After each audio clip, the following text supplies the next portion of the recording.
What's up, everybody? Noah back here for another video for you guys today. Those other two videos I tried to shoot. Well, I shot one of them. One I shot the most watched movies. It got about 12% uploaded, and then it just started all over again. So I'm not gonna do that video. It was fun to actually look through it, but we're gonna do 5 reviews. Let's get into it. We have Jingle, Jangle, a Christmas journey.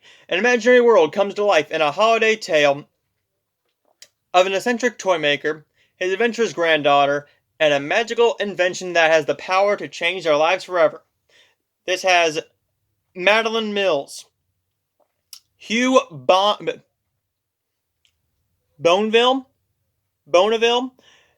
Keegan-Michael Key, and Forrest Whitaker. What is this thing doing? Give me the poster, please. This debut... We are not cutting this. Nope. We're not cutting this review. This movie debuted on Netflix today. I've been looking forward to this movie. I saw the trailer and I found out it was a musical. Knowing me, I'm a song and dance man. I love me a good musical, hence why I love La La Land, Aladdin.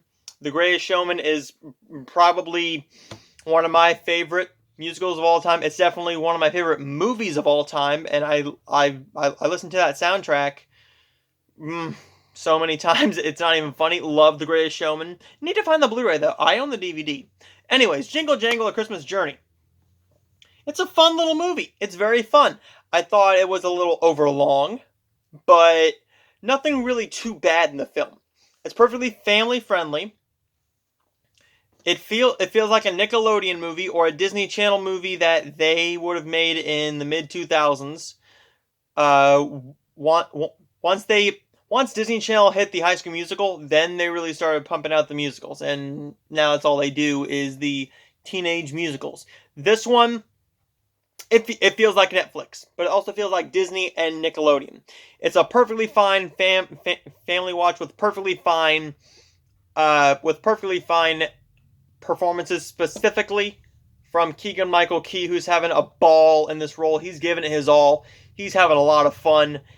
He's going wacky. He's going over the top. That's what he does best. He knows comedy, and he can sing.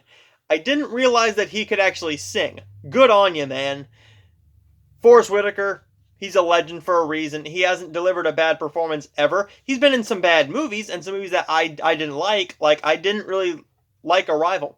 I didn't like Arrival. I thought it was boring. I thought it was trying to be smarter than it actually was. But with everybody who loves Arrival, I understand why you love Arrival. I personally didn't. I thought it was a little slow, and I thought it was trying to be too smart. With this one, yeah, Forrest Whitaker is back. He isn't delivering as good of a performance as in, say, The Butler, or multiple other things, but still, this movie is very well done. The musical is beautifully orchestrated. The choreography, the dance choreography is beautiful. I know about dance choreography because, again, I was in a show choir, so I sang and danced at the same exact time. It's not an easy thing to do. You got to get it down pat, and especially, well, they had it a bit easier because they actually got to record their vocals and all of the singing on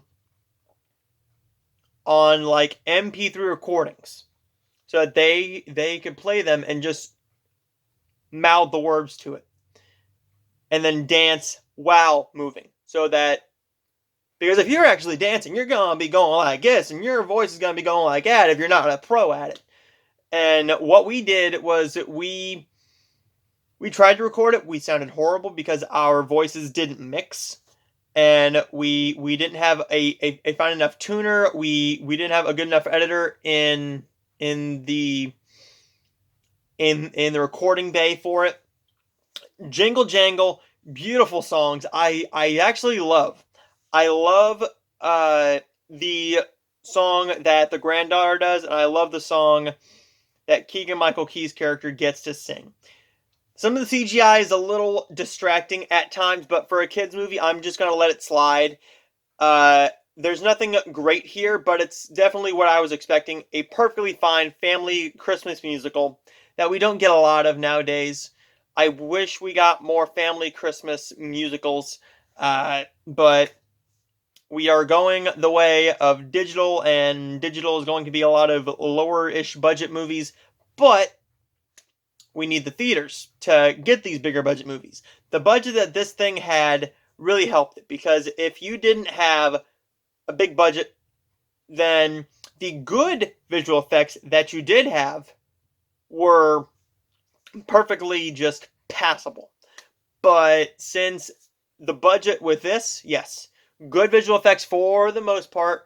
Some of them do not blend in at all, but like I said, I'm gonna let that slide. There's Jingle Jangle, A Christmas Journey. I'm gonna give Jingle Jangle a Christmas Journey a B-. It's perfectly fine. The next Christmas movie I believe we have is The Princess Switched Again.